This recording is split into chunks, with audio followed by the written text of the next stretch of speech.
Hello, hello, hello. How are you guys doing tonight?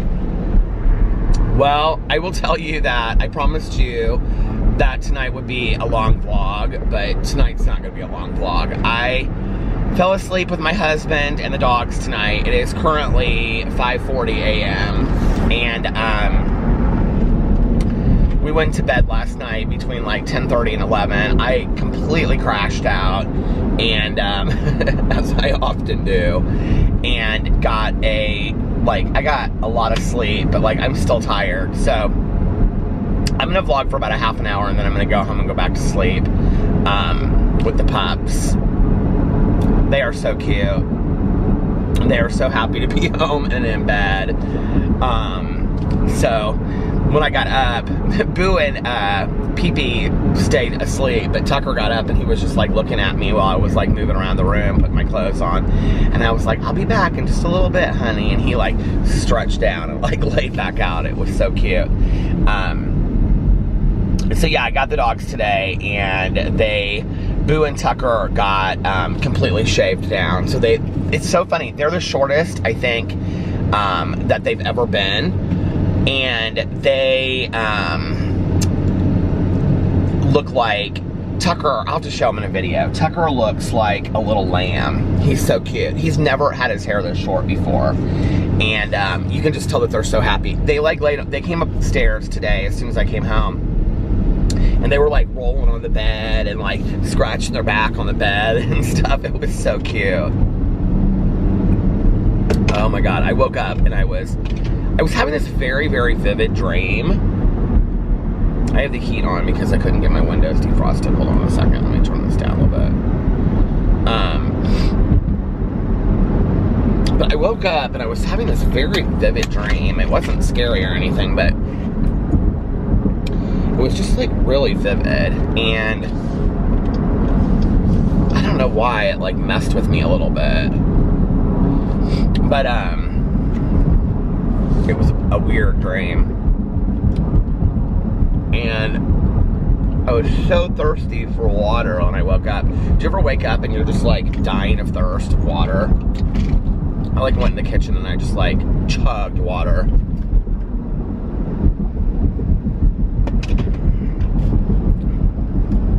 I was having this dream. Oh, the moon is so pretty. It's like you can see the whole moon, but it's just like, I don't know what that's called, when you can just like the bottom part of it is lit up. What is that called? Why can't I think of what that's called? But anyway, I had this dream that I was like laying in my bed at my mom's house that I grew up in. And it was like before I was going to bed at night, and I was reading this book. And it was this Linda Berry book called Cruddy. And it was the book Cruddy, and I love that book. But in my dream, it was called something else. She actually, if you don't know who Linda Berry is, she's a cartoonist. But she wrote one book, and the book that she wrote was called Cruddy, and it was about this girl whose nickname was Cruddy. And somebody actually sent it to me like a year ago, because I couldn't find a copy of it anywhere. I need to reread it. It's one of my favorite books of life. But Linda Berry also, so she would do these, she wrote, like, she was friends with Matt Groening, who did The Simpsons. They both went to Evergreen College and were friends. And Linda Berry has written like tons of cartoon books. And her books are very much like commentary on the world, but they're also kind of like, they're just very interesting books. They like talk a lot about just people and the plights of people, and very like kind of poor people. And the way I found her was my friend and I became obsessed with her books about the down the street kids, which were about Marlis and May Monn, who are these two sisters who lived with their mom, and their dad was like absent from the picture. And so like it would be like page would be like a story, and then page, but like all the stories went together. And like one of her books is called like Everything is Magic, and most of them are about May Monn, and May Monn is in high school, and she's just a complete loser, and she doesn't feel like she fits in at all, and she just wants to be popular, but she just isn't. And Linda Berry like drives her, draws her like really like unflattering, and then she has this little sister named Marlis. And, like, Marlis just sees the beauty in the world, even though she's, like, rather homely, too. And she sees, like, she doesn't see it from the point of view that Monn does, you know? Because she hasn't really, like, grown up yet and seen how, like, life can be cruel. But, like, Monn sees, like, life is cruel, and that she doesn't have a boyfriend, and that boys just use her, and, like, even her friends use her and stuff. It's just really sad, but hilarious at the same time, too, right? Like, and so my friend and I, we used to just, like, we would, like, call each other up, and we would say these lines. I mean, some of these lines were hilarious. Like, at one point, Monn becomes friends with this girl, she kind of becomes friends with this girl, and the girl is like this complete loser, and she's like, her name's like, God, I wish I could remember what it was.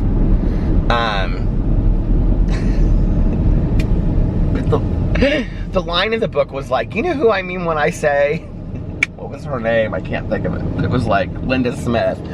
You know who I mean when I say Linda Smith? That girl that just bounced on the fence, bounced on the fence, bounced on the fence. She just bounced on the fence all day long, just bounced on the fence. And they show a picture of a girl, she'd just be like hanging from this fence back, like, you know, like a fence behind like a baseball field.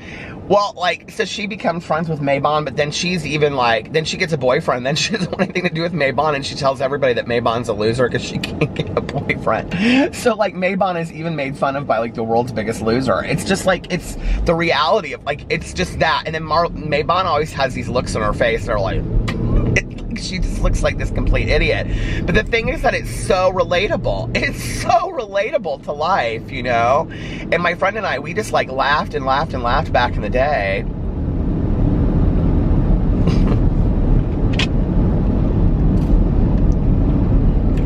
There's this one thing about, they go visit their cousin, and their moms are just like sitting in the kitchen, and it's just like, the pictures of the parents are always just like hideous, right? And it shows this picture of the moms in the kitchen. They're just like smoking cigarettes and drinking beer. It's like, okay, this is the cartoon. These are not cartoons for kids. These are cartoons for adults, right? They're like graphic novels. And so they're like, she even says in the book, she's like something like, our moms just sat in the kitchen and drank beer and bitched about our dads and how they never were around and didn't give them any money or something like that. And then Marlis and her cousin Freddie, who's also, he's real homely looking, you know, and they were sitting there and they get a turtle, and then they get this thing called Turtle Island. Which is like, or they have two turtles, and then they have this thing called Turtle Island, and it's like this plastic like island that has like a tree and like a little place for the turtles to swim in and stuff like that. And so their two turtles are like 007 and like somebody from like one of the, you know, Bond girls or something like that. Well, they come home from playing with it, and like their aunt has like gotten drunk and like stepped on it, and she like broke it, and she's like thrown it in the trash, and they're like, what happened to our turtles, man?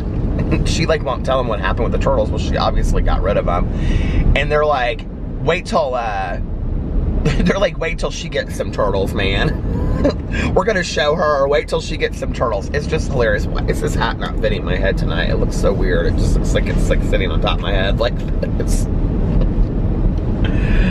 Oh man, those were so funny. But anyway, I have this dream that I was like laying there in bed, and I was like reading this book, and I was like real inspired in my like I was laying there reading it before I was going to bed, and I had finished like half of this book. And the book that I was reading was called The Good Times Were Killing Me, which is actually one of her books, but it's, and I actually, I've said 9 million times, I read it just a couple years ago for the first time. I read it since I've had my BookTube channel. I may have read it for a readathon one year. But anyway, so the real book is called The Good Times Were Killing Me. Well, the book that I was reading in my dream was called The Good Times Were Killing Me, but it wasn't that, it was cruddy. I don't know if that makes any sense. But anyway, and I was like real inspired, and I was like, knew that like, and it was like me at my mom's house, like when I was in high school, and I was like gonna go and talk to my counselor about how I wanted to go to an art school, and I wanted to like be like a writer that also worked with like, you know, an illustrator or a cartoonist to do these kinds of novels. Like I was real inspired to do this, and I woke up like right then. It was real weird. I don't know, maybe that's some dream I have to do something like that. I would love to do something like that.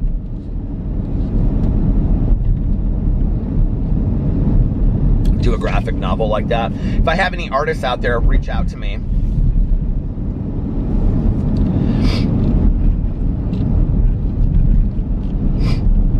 I'm always looking for 10 more projects to do. I mean, honestly, I am. People are always like, God, you always are starting so many new things. I'm like, life is short, fill it up.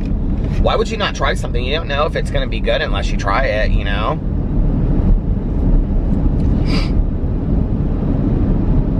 My beard is driving me nuts.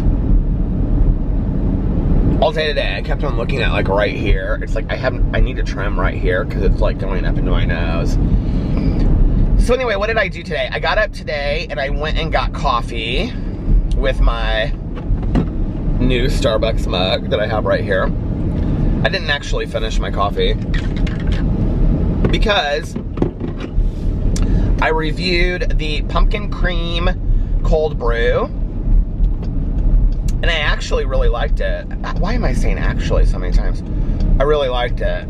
So I drank that. I would get it again, except for that it's 250 calories, and I'm not trying to get my calories for the day in coffee.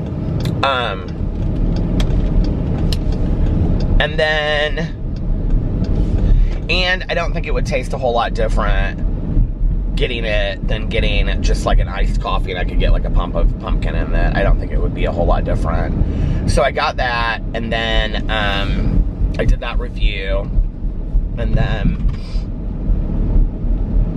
what did I do after that?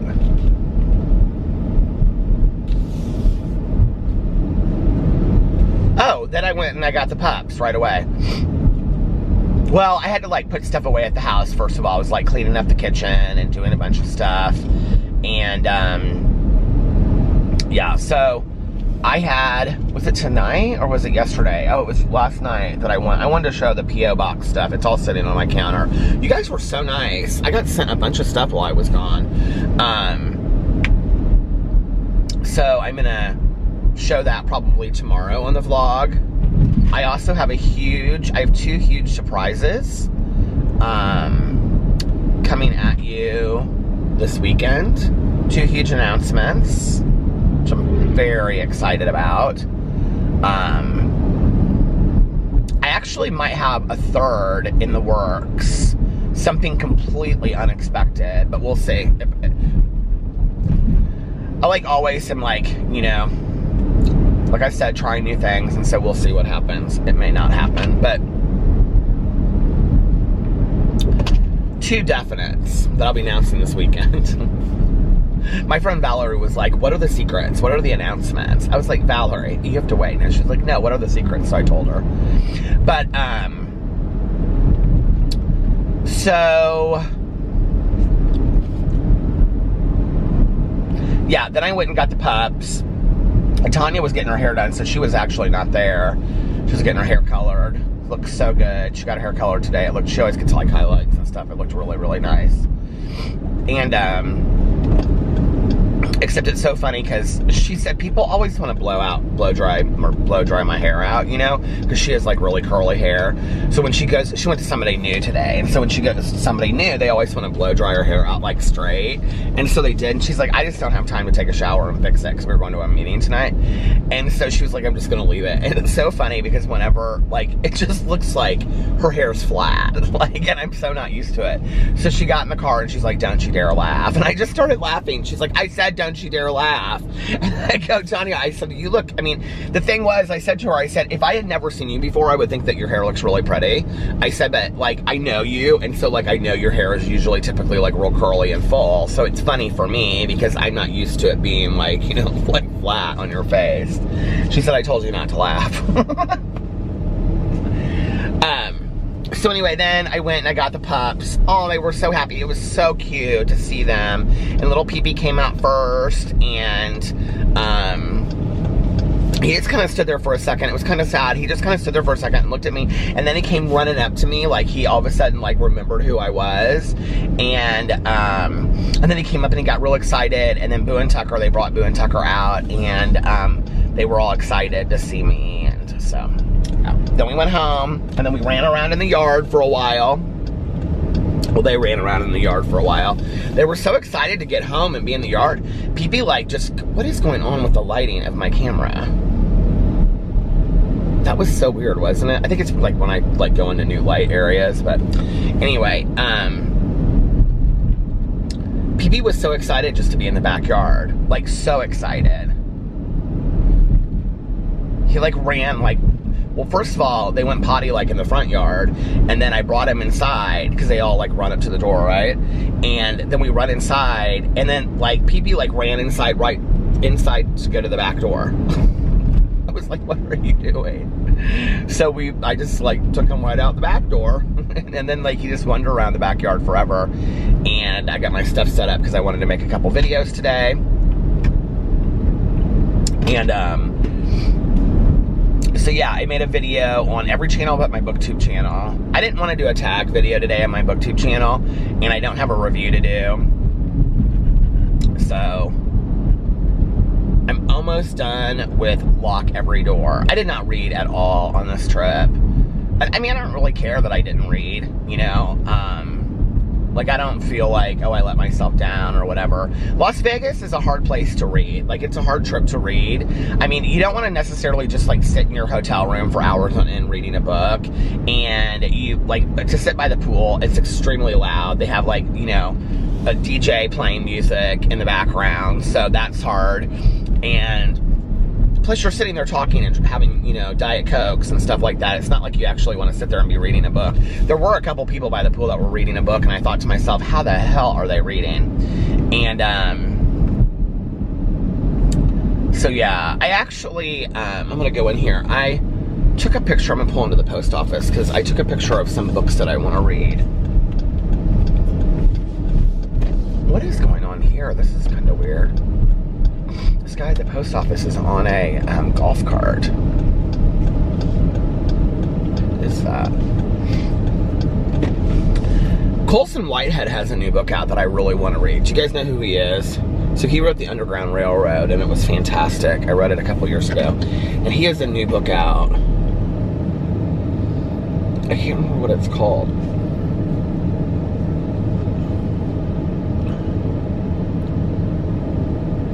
Aw, little puppies. I took pictures for Alex when I got home. Okay.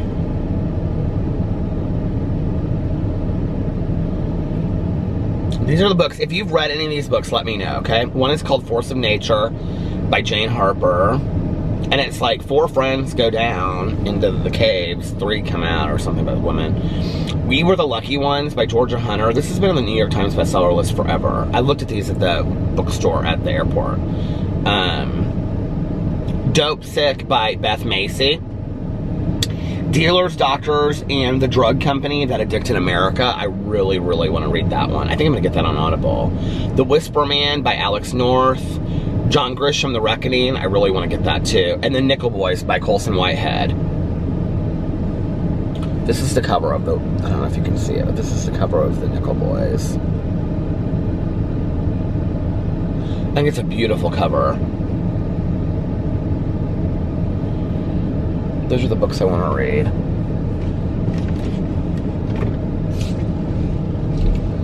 So I was at the airport, and I was like, I always stand in the bookstores at the airport, and I just like look at all the books that they have on the bestseller list, you know?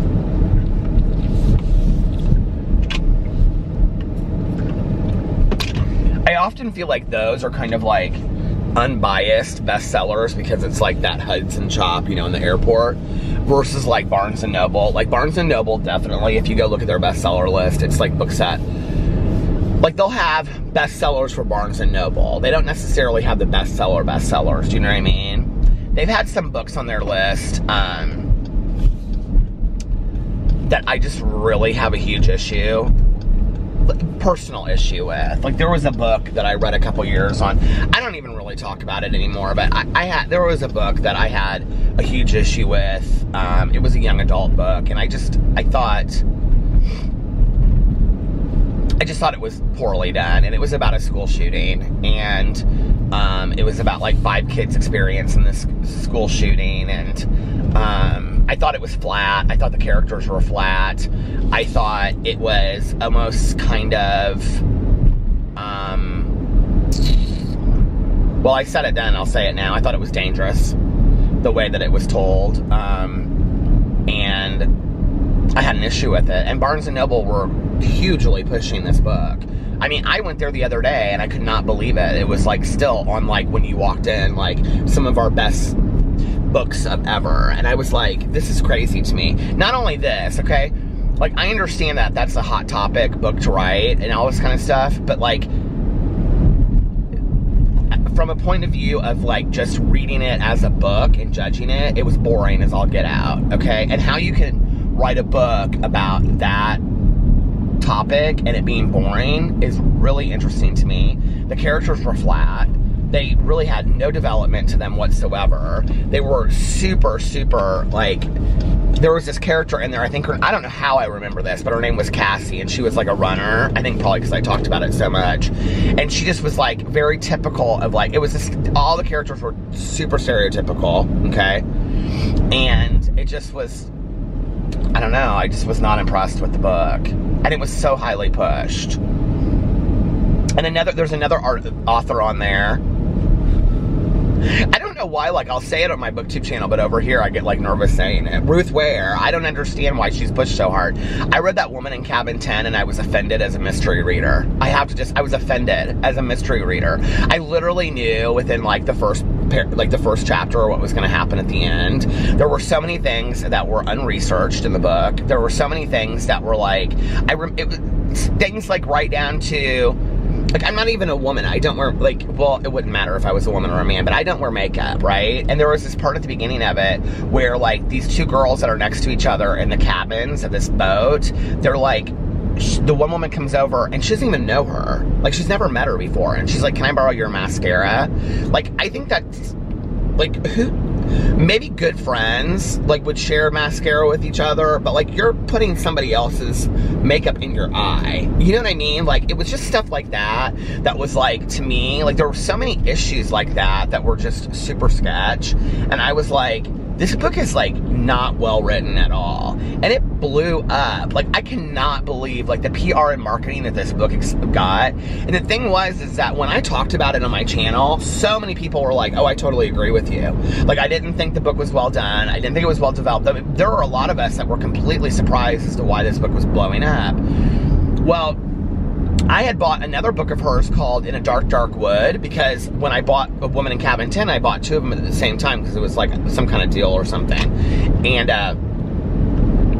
people were like, if you did not like Woman in Cabin 10, you're going to hate In a Dark, Dark Wood. Well, here's the thing, because they said it was like 10 times worse. When you go to Barnes & Noble, like, her books are literally, and now it's everywhere, because she is, I don't know, apparently the best marketing director in the world, but she, like, her books are always, oh, it's gonna stop, hold on. Okay, I'm back. Her books are literally, like, always on the top 10 bestseller list. Like, I'm completely baffled by it, in all honesty. I mean, I just really don't get it at all. And I don't know, maybe I need to try another one of her books. But, like, when I tell people that, I'm like, oh, yeah, I've thought about trying another Ruth Ware book. They're like, don't waste your time. If you didn't like Woman in Cabin 10, you won't like the rest of them. I'm like, okay. It was one of those books that I didn't feel like the writer was being fair to the reader. The lighting is so weird with my camera today. And if you read mysteries or thrillers, you'll know what I'm talking about. And what I mean is, like, if you're reading a book that something is real off about the main character, it's called an untrustworthy narrator. If you're reading a book that something's off, okay? Like, when I read The Woman in the Window by A.J. Fenn, he allows you to assume on your own that she's an alcoholic, okay?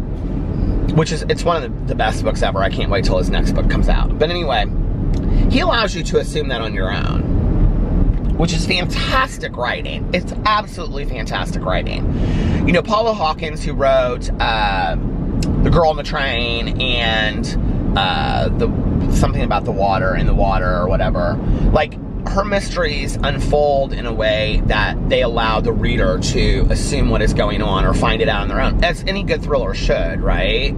Like, they don't throw something in the last 6 pages that you're like, it's very Agatha Christie old school days, right? That, like, in the last 2 pages, something happens and you're like, oh, and it explains it away, but you never could. So you basically wasted 350 pages. Like, a mystery thriller should allow the reader to kind of assume over time, but not too soon. It shouldn't be too soon.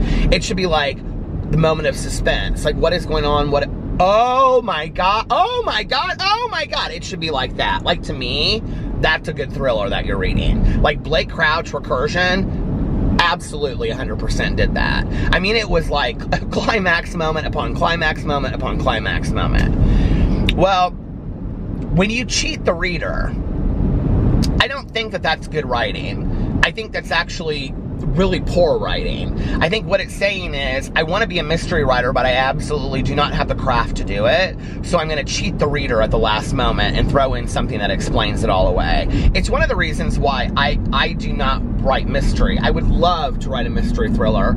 I love reading mystery thrillers, but I also know that I don't have the craft to do it. Mystery thriller writing has got to be one of the hardest things ever, because when I read them, really well done mystery thrillers, I think to myself, like Gone Girl and books like that, you know, like, I think to myself, these are books that, like, you have to sit there and outline this entire book and know where it's going to end, how it's going to start, what's going to happen, which characters are going to do what, before you ever write word one, right?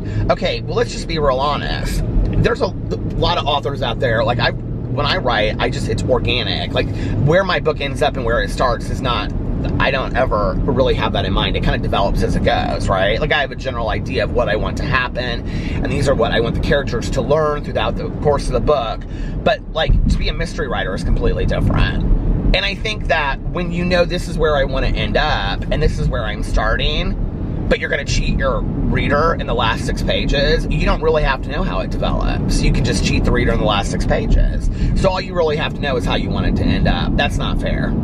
And then what you write before that doesn't really matter. That's not fair. That's not a good mystery. So, she's not the only one. There's a lot of mystery thrillers out there that I really don't understand why they got as famous as they did. But hers, really, I had an issue with because it was being so pushed hard by Barnes & Noble. And Barnes & Noble is known for really, like, I don't understand why we don't have bookstores that are now pushing more indie authors or allowing indie authors to have their stuff in a bookstore, since that's such a huge thing today. Is, you know, like, people contact me all the time and they're like, will you, like, review my book or show my book in your booktube channel even though it's, like, self-published? And I'm like, yeah, absolutely. I may not read it, but if you want to send it to me, I'll show it. You know, I think, like, how else are, like, you know, indie publishers or indie authors supposed to get their stuff out there? It's a huge way. And there's a lot of indie authors out there that got huge as a result of that. I can't think of his name. I watched the movie for the first book. Oh, shoot. It's about the guy that goes to Mars. Why can't I think of it? Not the astronaut. I think it's with Matt Damon. Why can't I think of what that book is called? It's just like the something. The Martian. I think that's what it's called, The Martian. Anyway, that book was self-published, and then he sold so many of them that he gave them away. He started giving, like, he gave so many of them away, and people were writing reviews and whatever. He was very smart with his own marketing. But that Simon & Schuster, I think, I could be wrong, but some big publisher like that picked it up on a second printing, and now he has like a 3-book deal or whatever. His second book was really good. I really liked it. It was actually a thriller that took place on the moon. It was really cool. I can't remember what it was called. A lot of people didn't like it, but I thought it was great. It reminded me of Blade Runner a little bit. I don't know. I just get real frustrated. You guys are like, this is a booktube video. What are we doing? No, I get frustrated with when you go to, I mean, there aren't any bookstores anymore besides Barnes and Noble. That's the thing. Unless you go to like local little like, you know, bookstores, the half-price books. But half-price books doesn't, I don't think they have the ability to carry all books like Barnes and Noble's does. So Barnes and Noble, literally, like when you walk in there, like who they're showing you on their kiosk of new and up front is probably who's paying the most money to have their books up there. And so you're going to see and be exposed to the books that are being heavily financially pushed the most by a marketing team. And that's sad to me, you know? And those are the books that are going to end up on the bestseller list. And then those are going to be the books that everybody's going to want to read. You know, it's like... But there are, I think, some books that come out of it, and not necessarily the Barnes & Noble thing. I think their books are way overpriced as well. Having been an author whose books were sold at my books were sold at Barnes & Noble. You could order them online there. And I think, like, the cut was something like, I want to say it was like 80-20. Like 80% Barnes & Noble, 20% me. And then my publisher took another percentage of that. So, like, for me to sell my book, let's say, for, I don't know, 10 or it was like 15 bucks, I think, at a Barnes & Noble, right? Let's just say if it was $10, okay? So if you ordered my book from Barnes & Noble, I would have got 20%, I would have got 20% of that, which would have been $2. Let's just say if it was $10, which it was more than that, but it would have been $2. And then my publisher took, I think it was like, our cut was like $30.70. And then, so they took 30% of that, which meant that I got like $1.40 or something, $1.20 for every book that I sold through Barnes & Noble. Like, that's ridiculous for the author. You know what I mean? Like, people think that authors make a shit ton of money. Authors make a shit ton of money. And I actually had good sale on my book. Like, my books did really well. Like, for a, like, you know, first time published through a boutique publishing company, my book did really well. But like, to do extremely well, you have to, and actually I have a friend of mine that did this, like Brent Hart, if you've never read him before. It's like he wrote the Russell Middlebrook series, which is this young adult, like, it's this gay couple, and they, like, the books take you all the way. It actually, one of them was made into a movie called The Geography Club, and he's a really nice guy, and he helped me a lot in my writing process and stuff. He and his boyfriend are like traveling, or husband are like traveling the world now.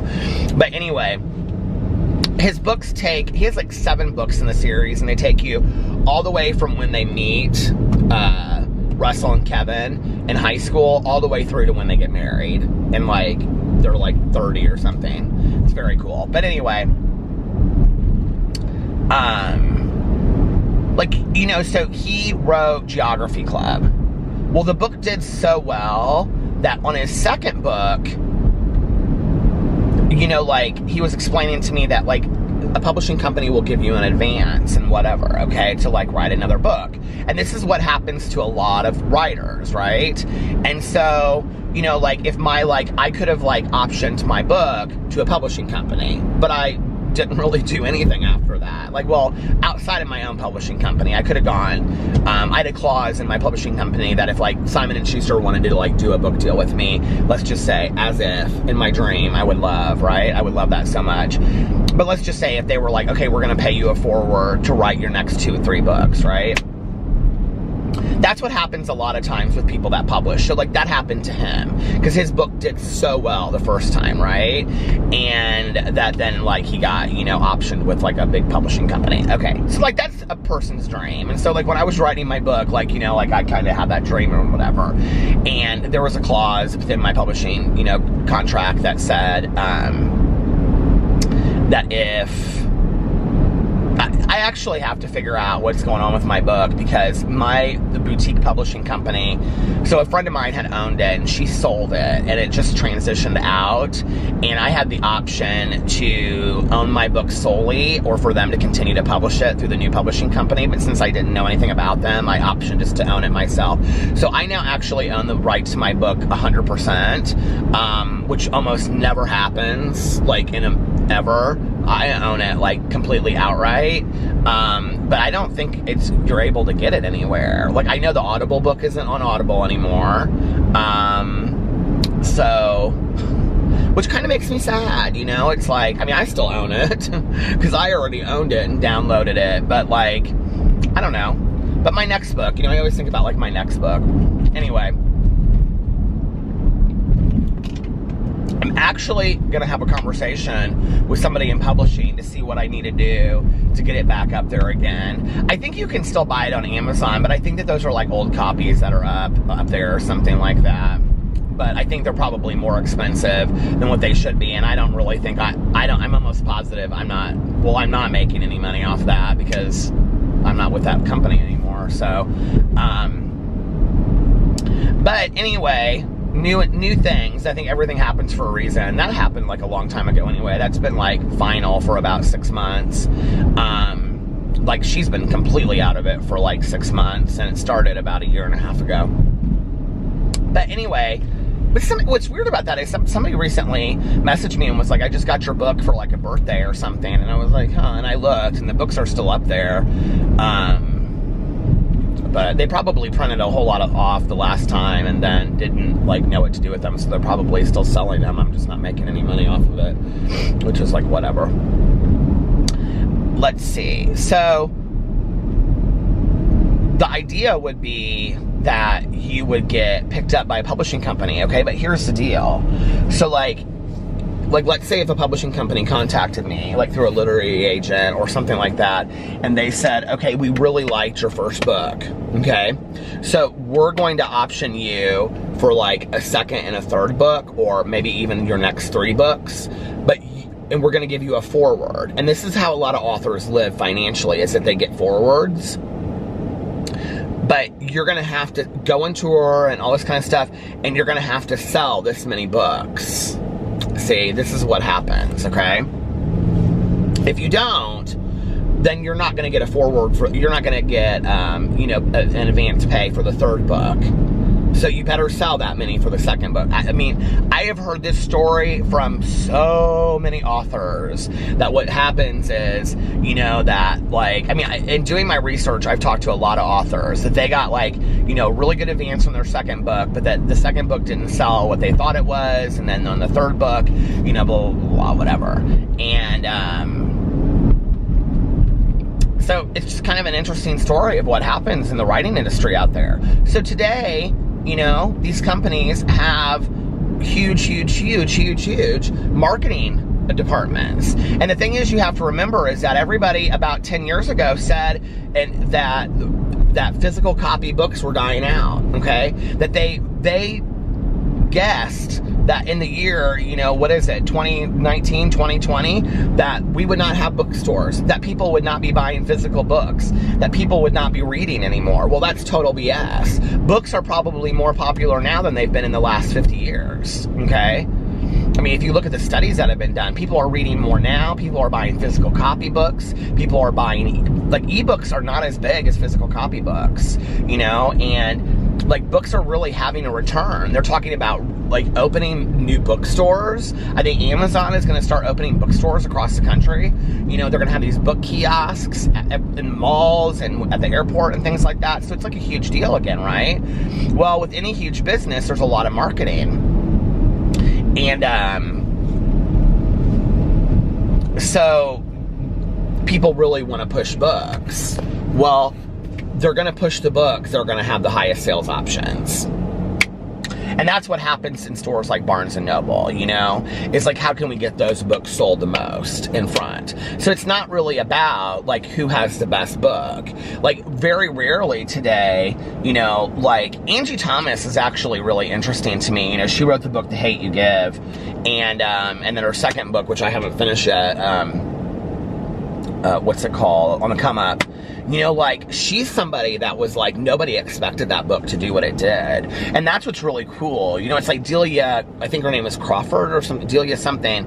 She wrote Where the Crawdads Are Sing or something like that. I mean, I have not stopped hearing people talk about this book, right? And I bought it because it was like on the bestseller list on Audible. But like everybody's been telling me to read this book, and that's the thing. You want to be that book, right? Right now in our, you don't want to be the James Patterson. I mean, those are fine, but you don't want to be the book that's on the bestseller list just because it should be on the bestseller list, right? You know what I mean? You want to be the book that's on the bestseller list because everybody is talking about you. Woman in the Window. Like, you know, where did that come from? Nobody expected that book. You know what I mean? That's who you want to be today. You want to be that book that nobody expects. So it's interesting because we're seeing more and more of those books come out, you know? I really think when I look back, people ask me, they're like, what do you really think contributed to the start of people reading again, you know? I think a couple things added to it. I really think Harry Potter did it. I think J.K. Rowling reinvented the entire idea of the book all over again, you know? Because if you look at a lot of people that are in their 30s and their 40s now that are like reading, you know, they started reading with Harry Potter. And so their love of reading, I mean, I've talked to so many people that I'm like, you know, like, oh, when did your love of reading start? Oh, with Harry Potter. Like, I started reading Harry Potter, you know, and that's what got me interested in reading again. Well, if you look at what is huge out there right now, fantasy within the young adult world and world building is huge. It's huge. And not just that, like those Pierce Brown books, you know, Red Rising and stuff, those are huge. I mean, there are so many world building books out there that are just like, people are dying for. So I really think like Harry Potter and the J.K. Rowling world like changed reading. I mean, look, we have amusement parks based after books that were written, and you know, that movies that came from, like, that's crazy, right? You know, I mean, it's a complete phenomenon. And I think that, I mean, who would have known that with 7 books the world would be changed? And I really do think she did that, you know? I really do. It's like,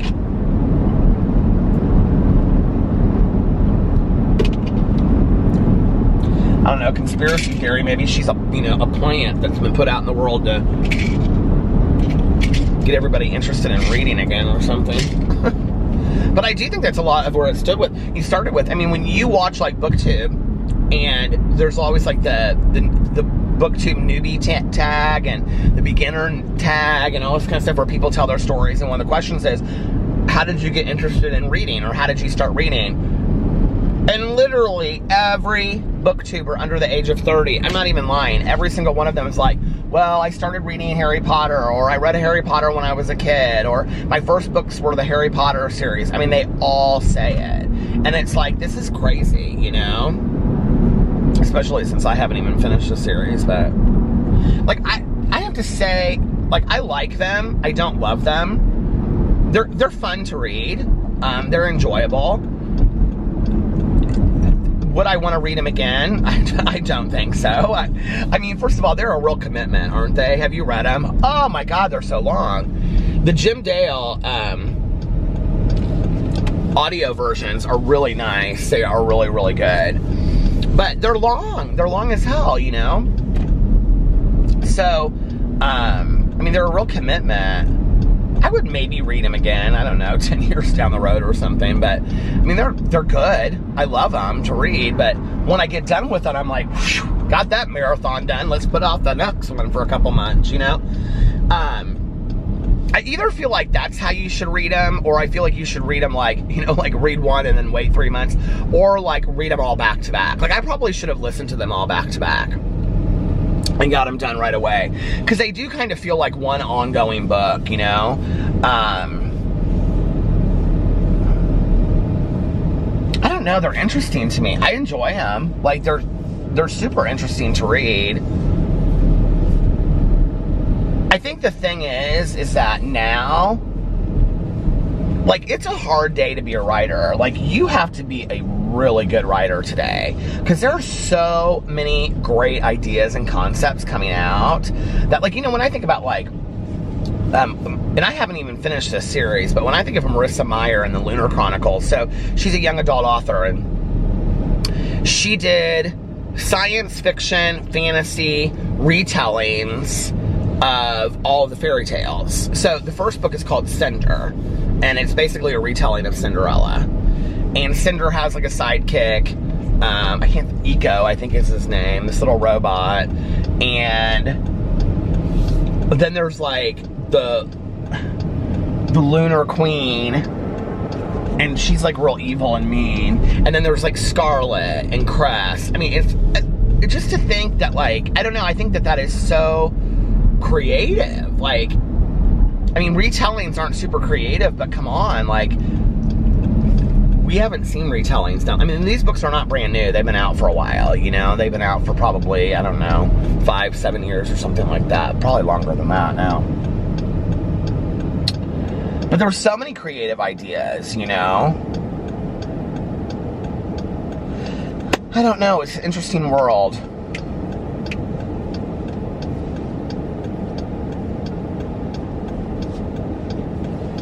I think I can, you know, like, I think one thing is, you know, I grew up in this world where to be an author meant you had to find a literary agent, have that you know, have a completed manuscript that was completely edited, then send that manuscript to, you know, 100 literary agents, and then have a literary agent say yes, and then have that literary agent be willing to take your book and sell it to publishing companies, and then shop it around, you know, to hundreds of publishing companies, and then maybe one of them would say yes. Okay? Well, the chances of that, of becoming a author, a real published author, were not great. But that's not the case today. You know, the case is that people can self-publish. There are boutique publishing companies all over the place, you know? There are literary agents that are literally blowing up all over the world. People are looking for creative and new voices constantly, instead of just the same 10, you know, writing voices. And so it's a new world when it comes to publishing, you know? It's a new world when it comes to, you know, being able to get your book published and get your book out there and get your work out there. I think the world of the artist is very similar. I think that goes without saying, without like fashion, and I think painting, and I mean, look at YouTube as far as how it's changed film. And you know, I mean, you could actually put together a documentary or a full feature-length film, you know, and edit it together and do everything. It's gonna stop. Hold on. I said this was gonna be short, and now it's ended up long. But you know, you could put together, you know, an animated short, or a full-length feature film, or interviews, or whatever you want to do, you know, on YouTube, and be taken seriously, as serious as you take yourself. And we're in a new world, and I think to some degree, we're a digital renaissance. You know, I do think that even though like ebooks are not doing as well as they used to do, one of the things you can do is like you can sell your books on, you know, on ebooks for very inexpensive to get it out there, you know, and I don't think there's anything wrong with that. My good Judy Tanias, she reads everything, you know, on ebook. Like she constantly reads on the ebook. All on her phone. She always reads on her phone, you know? So I think, like, we're really, I think, experiencing a digital renaissance where all of these different modes of, you know, technology are allowing artists and creatives new ways to do, you know, try new things. And I think it's phenomenal. I think it's absolutely phenomenal. I think anything out there that you want to do, you know, and you want to have a cooking show, put it on YouTube, you know, or you could do it on a Facebook story, you know what I mean, or you could do it on Instagram, or whatever, you know, if you want to be a photographer, there's Instagram. And I know that sounds corny, but hey, it's a place to show your pictures. You don't have to get a gallery opening, you could do Instagram, you know what I mean? You don't have to have a blog today and figure out how to do Instagram. There's some very, I remember, you know, when Alex and I met Brian Boy. So Brian Boy is the fashion blogger. Such a cool guy, and we met him at Ultra a couple years ago, and we hung out with him for that weekend, and we danced, and just was like, we all became friends that weekend. Anyway, he used to have a blog that he wrote on, you know, that's how he got famous. I mean, Marc Jacobs named a purse after him. He has his own purse by Marc Jacobs called the Brian Boy, or the Brian, or whatever. And, you know, he sits next to Anna Wintour, you know, from Vogue at the front row she's one of his best friends. That was such a fun weekend hanging out with him. But anyway, And it was just because I randomly, when I tweeted him and I said, just saw you pass through in the VIP section and leaving or something like that. And so that night, he like sent me a DM and he was like, and I said, oh, my husband and I would have loved to have danced with you or something like that. I can't remember what I said, but anyway. He shot me a DM with his phone number and he was like, hit me up. He was like, let's all hang out tomorrow. And that was how it happened. And we all hung out. It was so much fun. And the whole day we danced together and walked places and got drinks together. It was so much fun. And, you know, he's been super friendly ever since then. But I remember saying to him, because, oh, he wanted a picture for his thing with Alex's Venezuelan flag. And he was going to use it for his for his Instagram page. And I said something to him about, I noticed you don't post very often on your blog anymore. And he goes, oh, no, I hardly ever use my blog anymore. And I go, why not? And he goes, I don't have to. All the business is on Instagram. And I said, what do you mean? And he goes, fashion houses want to see all of their stuff on Instagram. They don't want to see it in a blog. People are not going to leave Instagram to go to a blog. He goes, it's right there. He goes, you want to do this for a living? I don't want to, but he was like saying, if somebody wants to do this for a living, you don't have to do anything but other than have like a solid Instagram, you know? He was like, years ago we had to have interesting posts and we had to have all that kind of stuff. He goes, I do everything on my Instagram today. He goes, I post like a post a day, and you know, and he does. And to this day, he still does. Now, I have to say, his have gotten a little bit more artistic over time. Like, his are either, like, he's just standing there holding a purse, or it'll be, like, him out in the middle of some, like, picture, you know, and, like, Sweden or somewhere like that. I mean, but he is really high-end stuff anyway. So, you know, Instagram has offered people to be, I mean, I joke about it, but it's offered people to be models. It's offered people to show fashion. It's offered people to show their own jewelry, or, you know, even like candles, like the Poorhouse Company, like my candle, you know, collab that I do with her. You know, I mean, like, Instagram has allowed people to start businesses. You know, Etsy has allowed people to start businesses. Any business you want to sell, you want to make some jewelry or some string bracelets or whatever and sell them on Etsy, Etsy's there. I mean, think about it. Like, anything that you want to do, and this is why I tell people all the time, what is your dream? Pursue your dream. Don't let anything stop you. We live in a time right now where you can do whatever you want to do. And it doesn't have to be some kind of business that you're going to make money off of. You know, it could just be, I want to show my photography, or, you know, I want to show pictures of my dog, or, you know, I want to have a whole, you know, whatever. You know what I mean? Like, it's just a cool world. I think there are a million opportunities out there for things to do, and you don't have to, like, go through the old ranks that you used to. But in the same vein, I think it's sad, because what it means is that we're a changing world, and what used to be the average is no longer. You know what I mean? Like, what used to be, I think there's something to be said for having to jump through those hoops, you know?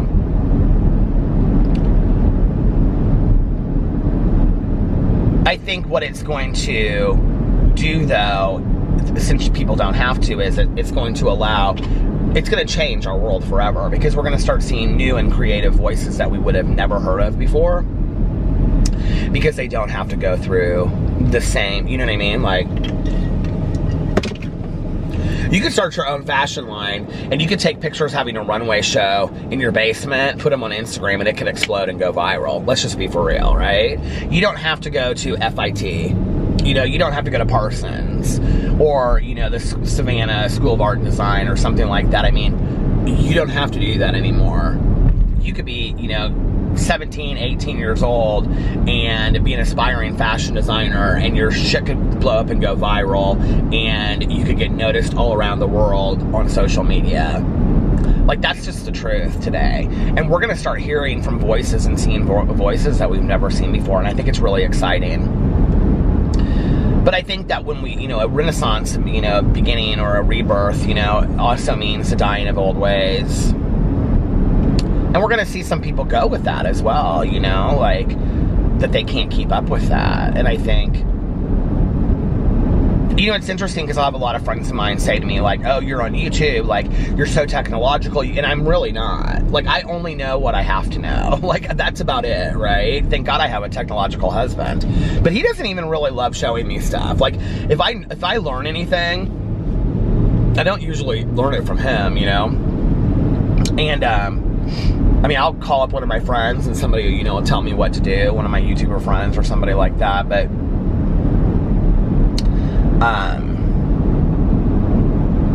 I think, like, it's just a new world, you know? I don't know. And I think you have to keep up to some degree, but... So figure out what your dream is. What do you want to put out there in the world? Start it tomorrow. It doesn't matter what age you are. One of the reasons why I really enjoy doing what I'm doing, you know, I'm a person that believes in living with intention, okay? And what that means is that there should be intention behind what you're doing. And what that means to me is that when I'm doing something, I have to ask myself, well, here's the main reason, okay, because you love it. Here's the secondary reason, because it's fun, and, you know, but, like, what's the intention behind it? One of the reasons why, a couple of the reasons why I make videos and I do this is, like, and don't think that I'm the most awesome human being in the entire world. These are probably 10th, 12th reasons, okay? There's a lot of reasons before that. But a couple of the reasons why I really do this is I want people to see a person in recovery living a life where they can have the most fun. Like, since I've gotten sober and been sober for, let's say, a year or two, that was a commitment that I made way back then. That I wanted people to see,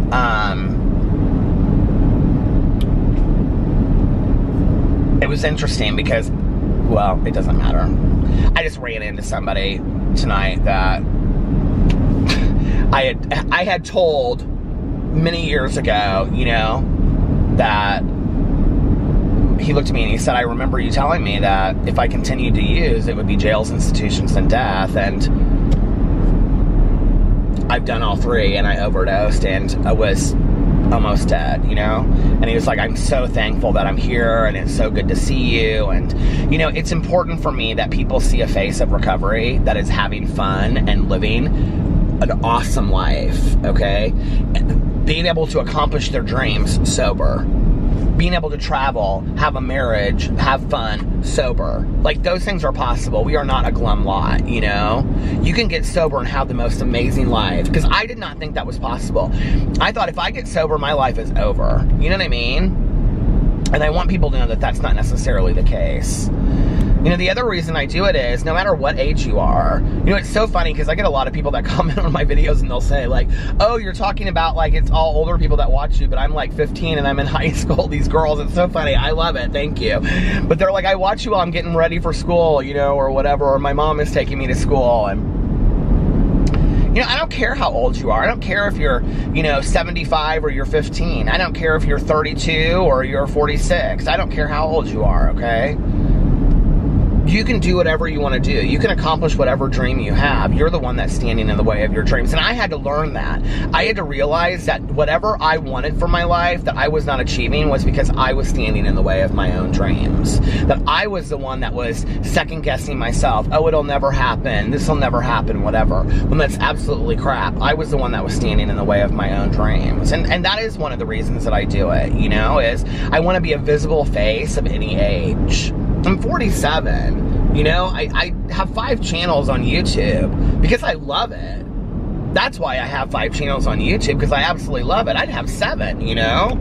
Listen, I could come up with 10 or 15 different channel ideas. First of all, I know it's saturation and people would get sick and tired of it. I'm not stupid, okay? To have 10 channels would be absolutely ridiculous. But don't think I couldn't have 10 channels, you know. I'm an ideas guy. I constantly am coming up with them. You know, life is short. Do something that is inspiring to you. Do something that, you know, that you've, like, waited and waited. Don't wait on it anymore. Just don't.